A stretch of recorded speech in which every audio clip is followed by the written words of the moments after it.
मसरिल हक मेहर की नेक्स्ट आने वाली एपिसोड में आप लोगों को दिखाया जाएगा कि आखिरकार जो जहाँ पर वैसे अपनी माँ को कॉल करती और कहती कि माँ जी अब मैं यहाँ पर नहीं रह सकती, थक चुकी हूँ, मेरा दम घुटता है। जब माँ से बात सुनती तो समझाने की कोशिश करती और कहती कि बेटा हुआ क्या है, मुझे कुछ बता सकती हो, मुझे कुछ बताओ तो सही था आगे से। वैसे ये बात सुनती तो अपनी माँ को साफ अल्फाज में इनकार कर देती और कहती कि माँ जी बताने का आपको भी फ़ायदा नहीं है और ना कुछ जवाब बनता है, बस मैं अब यहाँ पर मस्जिद नहीं ठहर सकती जिस हिसाब से मेरे साथ किया जा रहा है। अब मुझे ऐसा लगता है कि मुझे घर छोड़कर चले जाना चाहिए। तो आगे से समझाने की कोशिश करती है, माँ उससे कहती कि देखो बेटा, जब तुमने इतनी मुश्किलात देख ली हैं तो अब थोड़ी सी मुश्किलात और भी देख लो। मैं आपको यकीन के साथ कहती हूँ कि आपके लिए आसानी ज़रूर आएगी, आपको ज़रूर खुशी मिलेगी, लेकिन थोड़ा सा वेट तो करो। तो वैसा इनकार कर देती, कहती कि वेट करते करते मैं थक चुकी हूँ, मज़ीद मैं वेट नहीं कर सकती। मैंने अपनी तरफ से पूरी कोशिश की है इस घर में जगह बनाने की, सबको इज़्ज़त देने की, लेकिन कोई मेरी इज़्ज़त नहीं करता, कोई मेरी तरफ देखता तक नहीं है। तो माँ कहती है कि मुझे पूरा यकीन है कि एक न दिन आपको ज़रूर खुशी मिलेगी। तो वैसा कहती कि वो दिन कब आएगा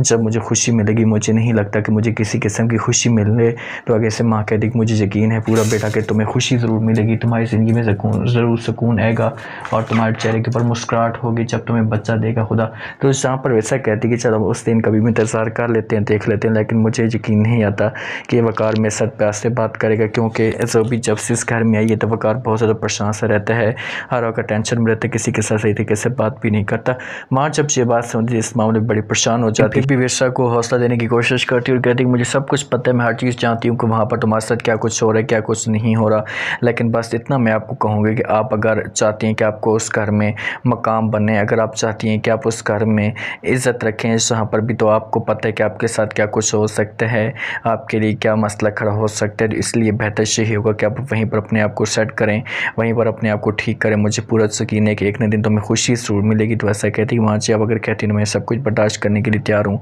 लेकिन प्लीज़ जब आप पापा को कहना कि कभी गलत मत समझे और मेरे साथ कॉम्प्रोमाइज़ करे, मेरा साथ दे। दूसरी तरफ आप लोगों को ये भी दिखाया जाएगा कि फरमान आता है आकर अपनी माँ के साथ बात करते और कहते हैं कि माँ जी